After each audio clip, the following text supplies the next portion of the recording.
In 2024, NATO allies in Europe will invest a combined total of $380 billion in defense.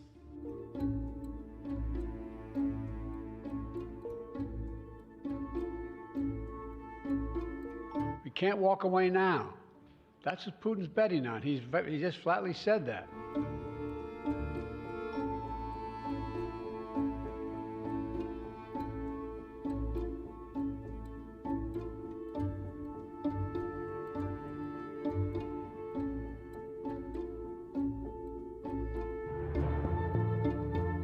And it's really the moment where the Ukrainians need that help. They are fighting for their lives.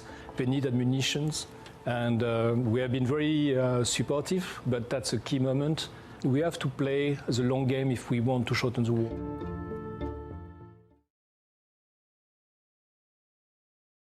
Welcome to Washington Post Live. I'm David Ignatius, a columnist for the Post. We're honored to be joined today by France's ambassador to Washington, Laurent Bili. We're going to talk about Ukraine, other issues around the world. Mr. Ambassador, thank you for joining us today. Thank you for having me. So, Mr. Ambassador, let's begin with the situation surrounding Ukraine. Last weekend in Munich, where I was attending the security conference, the mood, frankly, was ominous.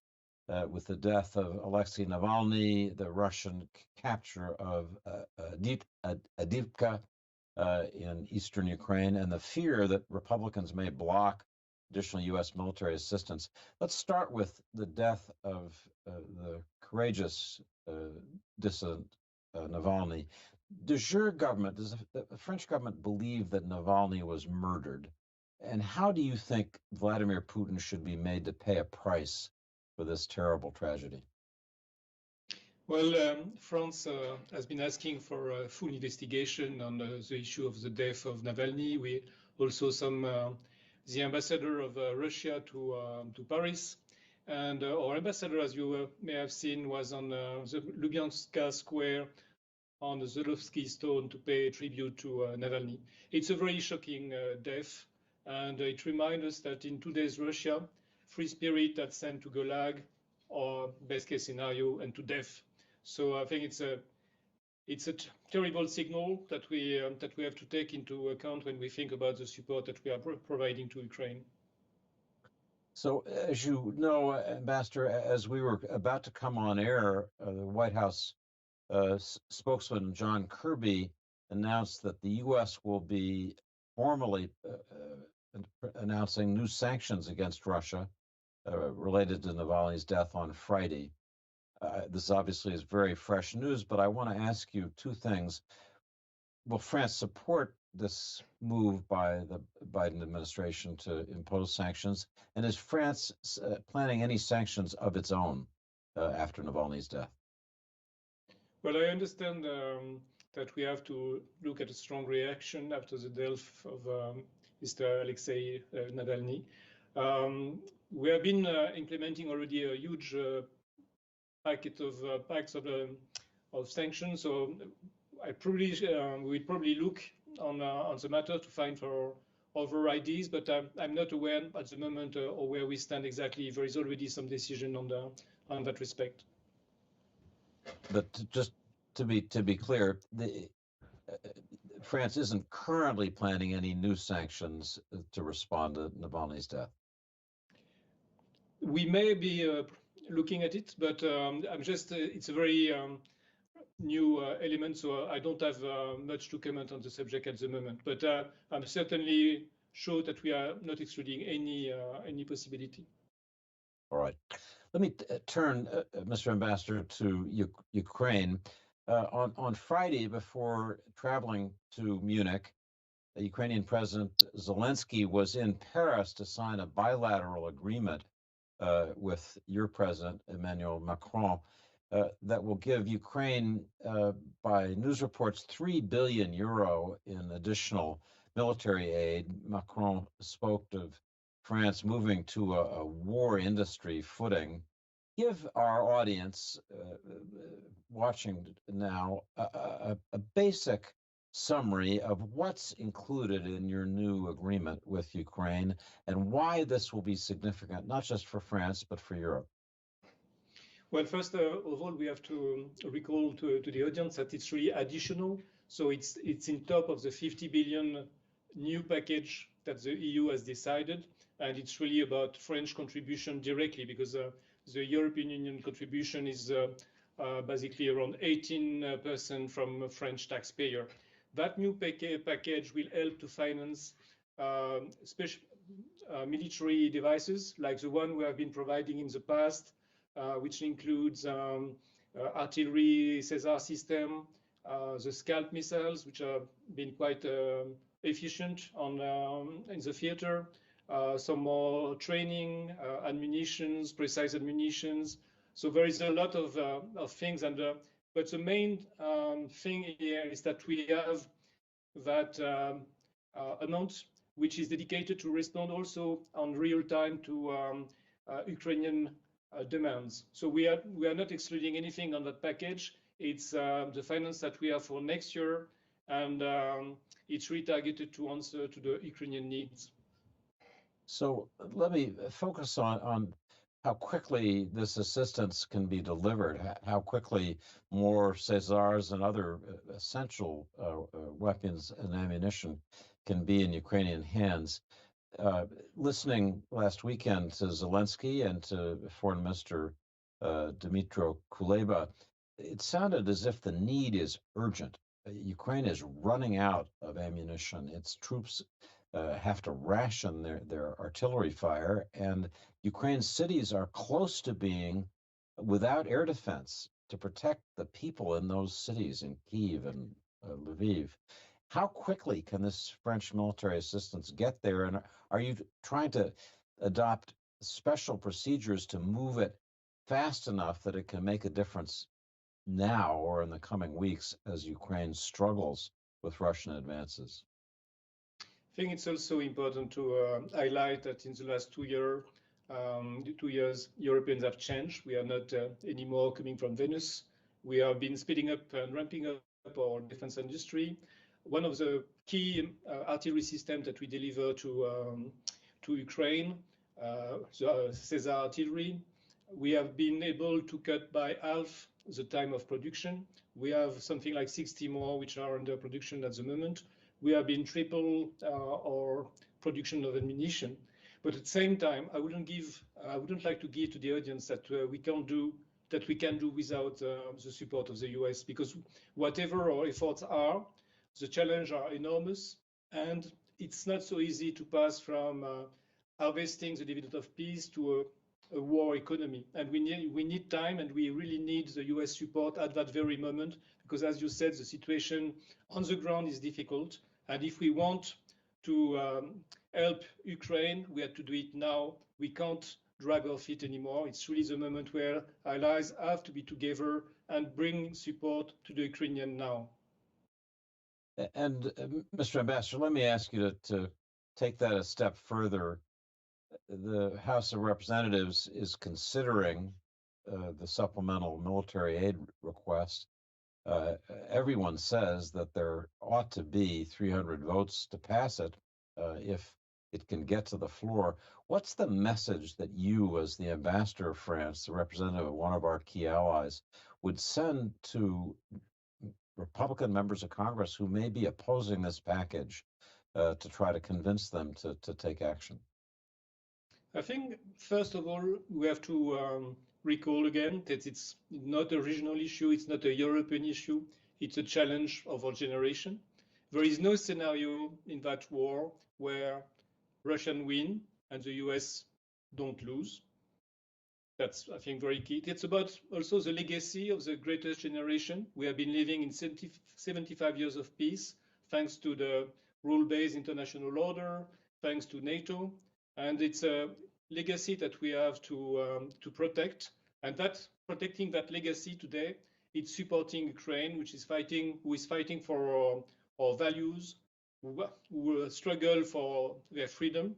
And whatever the efforts that we are doing are, at the end of the day, the ones who are fighting for us, for our values, which are risking their lives and sometimes paying the price of their life, That's the Ukrainian soldiers, that's the Ukrainian population, which are bound also by outrageous attack to the civilian population by the Russian forces.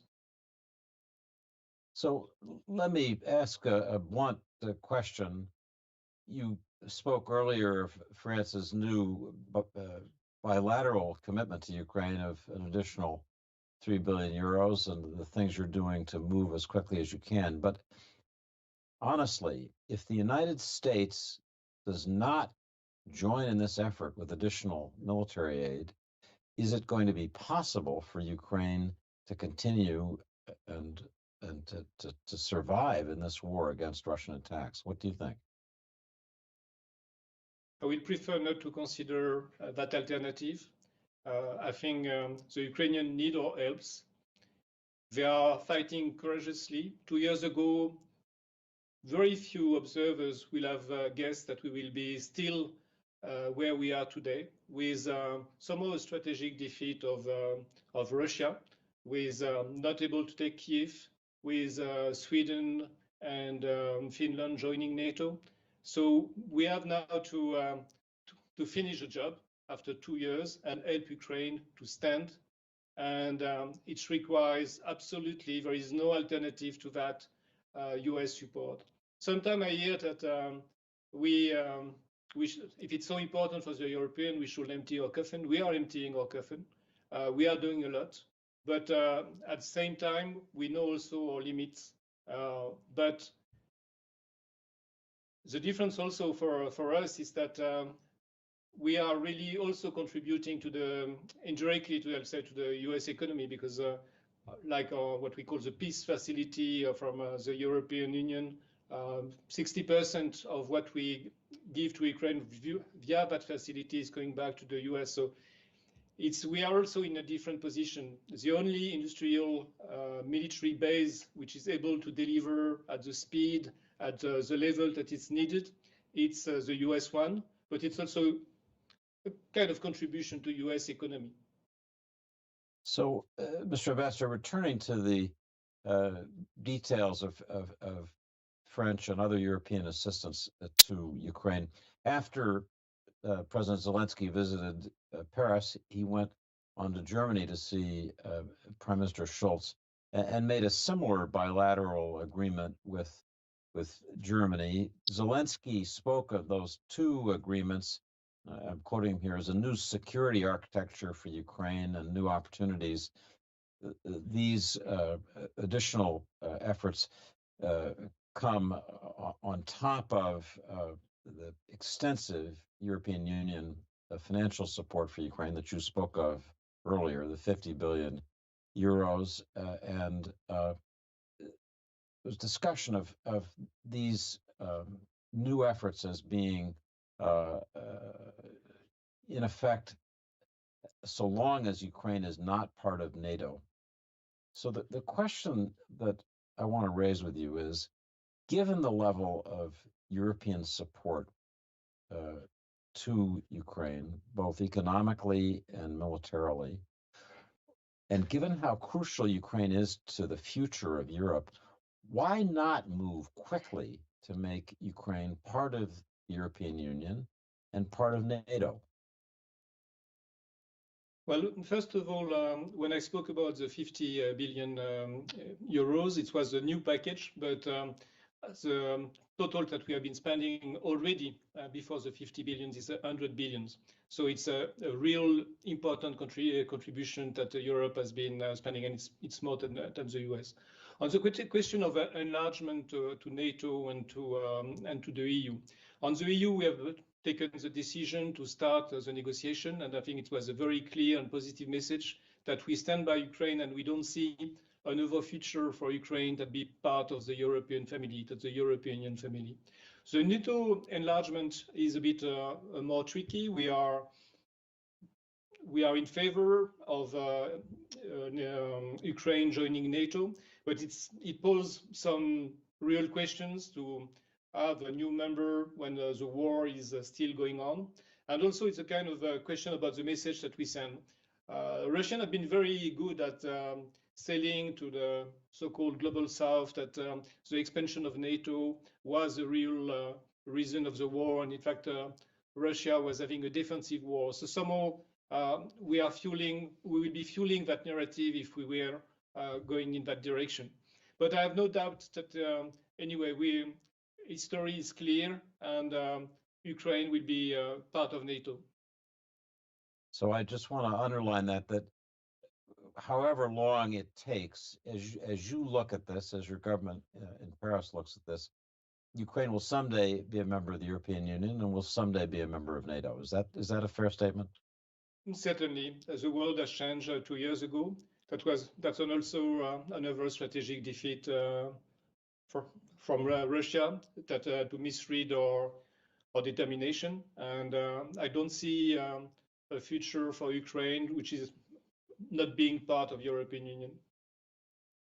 Another theme that was prominent at last weekend's security conference in Munich was what I would describe as an effort to protect the Transatlantic Alliance and to protect Europe from the possibility that Donald Trump, who has expressed great skepticism about NATO, has threatened that he would support a tax on NATO countries that didn't pay enough money for their defense, to in effect Trump-proof the alliance.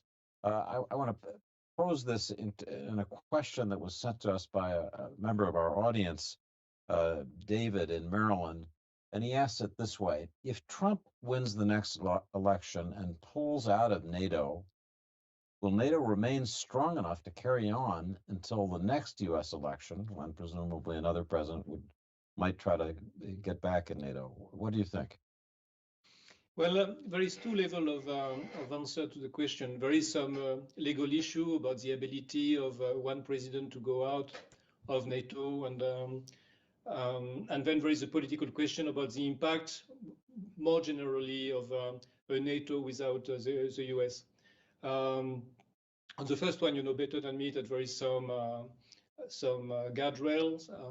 On the second one, I think we have to face the reality that NATO, it's about North America and Europe going together, because history teaches that together we are stronger. We protected peace for 75 years, and the issue is, do we want to continue that?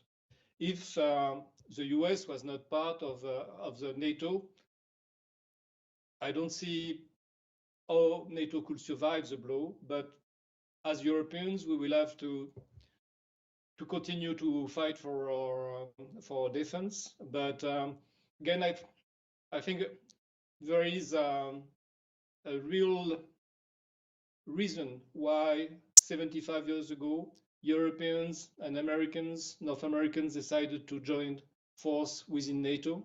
It has been very effective, and we should preserve that legacy. Let me ask a more direct question. Do you think that France and other European nations, but I want to ask about France, needs to prepare, however much it may hope that the United States remains a solid partner, prepare for the possibility that the United States might leave NATO, might end its transatlantic alliance as we've known it since 1945.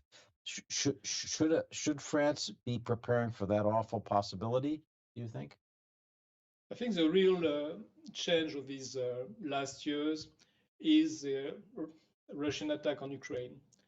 We were living in a peaceful continent. 2 years ago, we discovered a war, a traditional war in Europe was possible. So since then, I think all countries in Europe, the one on the first line, but also countries like France, like Germany, has been thinking and preparing that the possibility that a general war could be possible, and we have been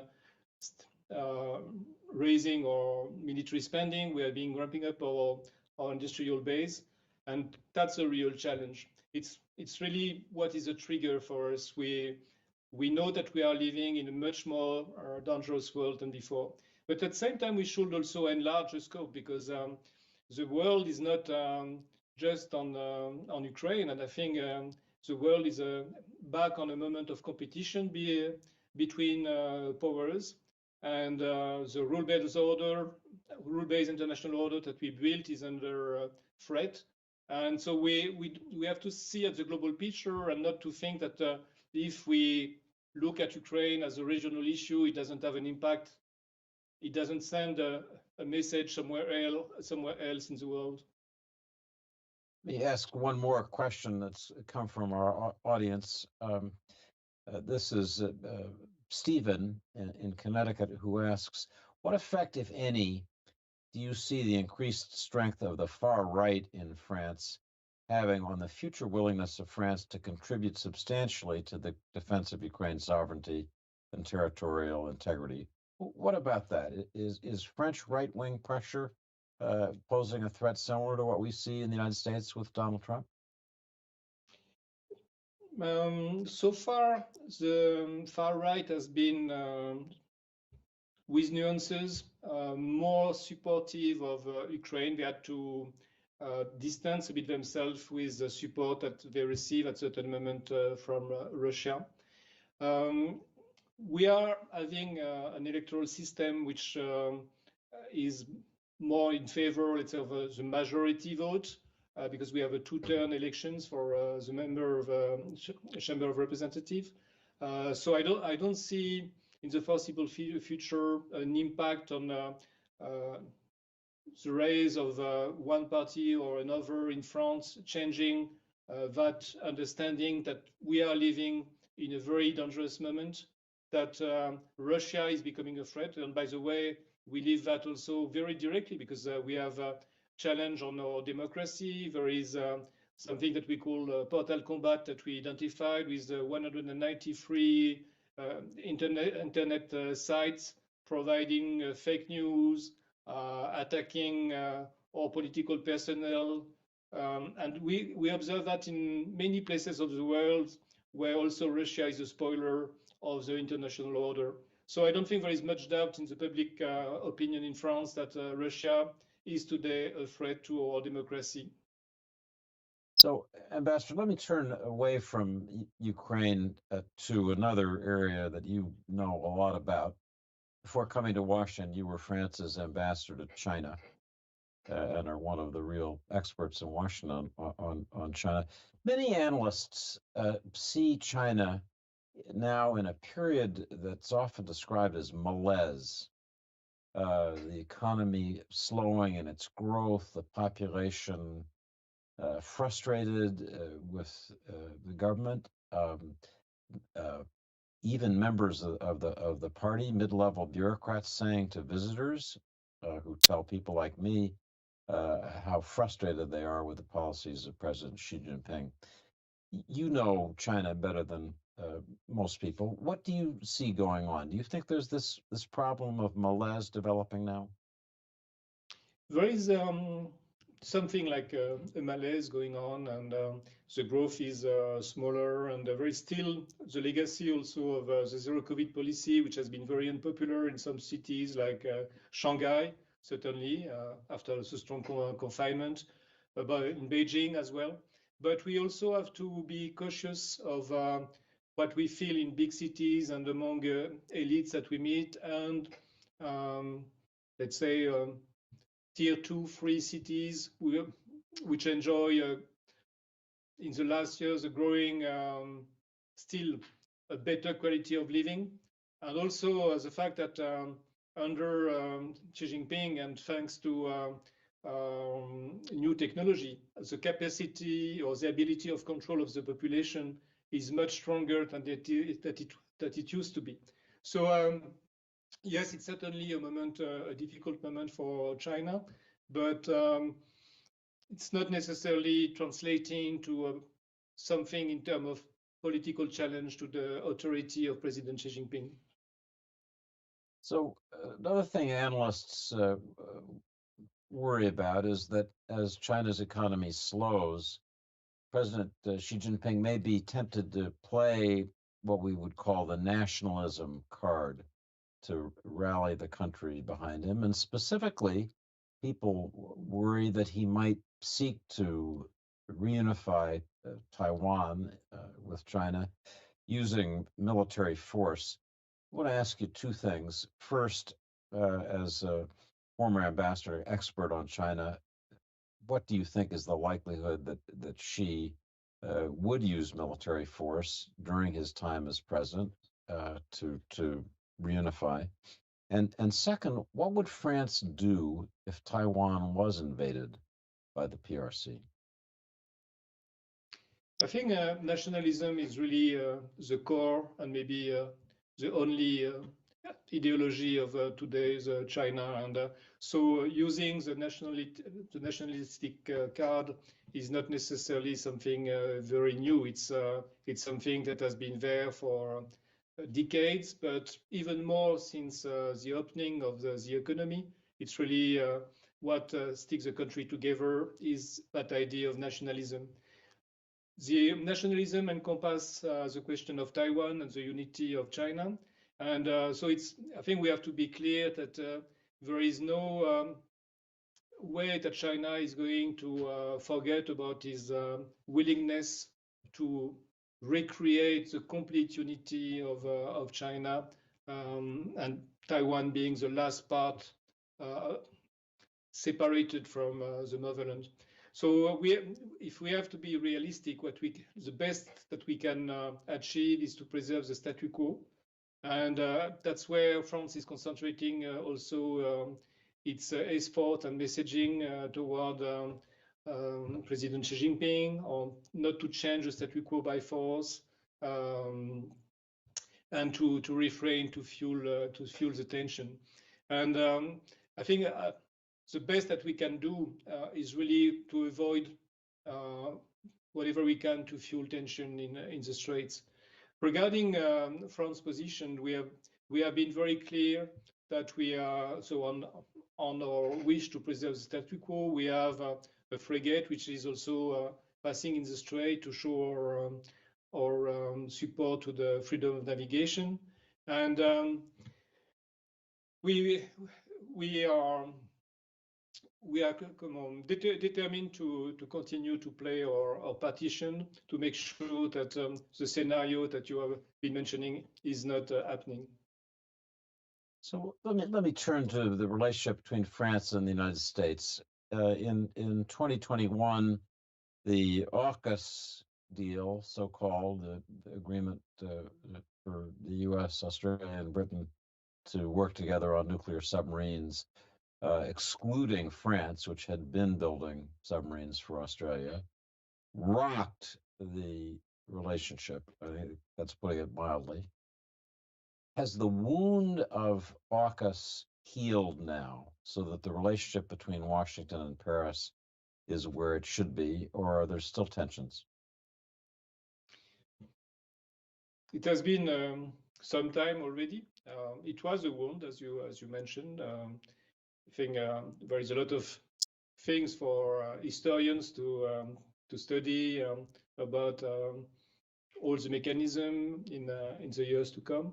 But there were, after that, the invitation of our president for a state visit in Washington in November, December, and our leaders decided that it was the time to turn the page and look at the future. And the future is also a common challenge that we have, which is Ukraine, which should stick allies together, because we really need to work together. And so I think it's largely now in the past, and France is really determined to work for the long term of a relation. We have been allied for something like 250 years, and ready to add a new century or two to that. So last question, we have less than a minute. What additional areas of U.S.-French cooperation beyond Ukraine would you like to see as ambassador? Well, in the state visit, we had opened two very important subjects, which are space cooperation and nuclear. And on space cooperation, there is a lot of things going on which are very promising, and I hope that we will continue and achieve some result in these fields. So I want to thank Ambassador Laurent Bili, the Ambassador of France to Washington, for joining us today. Thank you, Mr. Ambassador. Thanks a lot. So thanks to all of you for joining us for this discussion of security issues, especially in Ukraine. For more conversations, please sign up for a Washington Post subscription. You can get a free trial by visiting wapo.st/live to get opportunity to watch more of these programs. I'm David Ignatius, columnist for the Post. Thank you again for watching.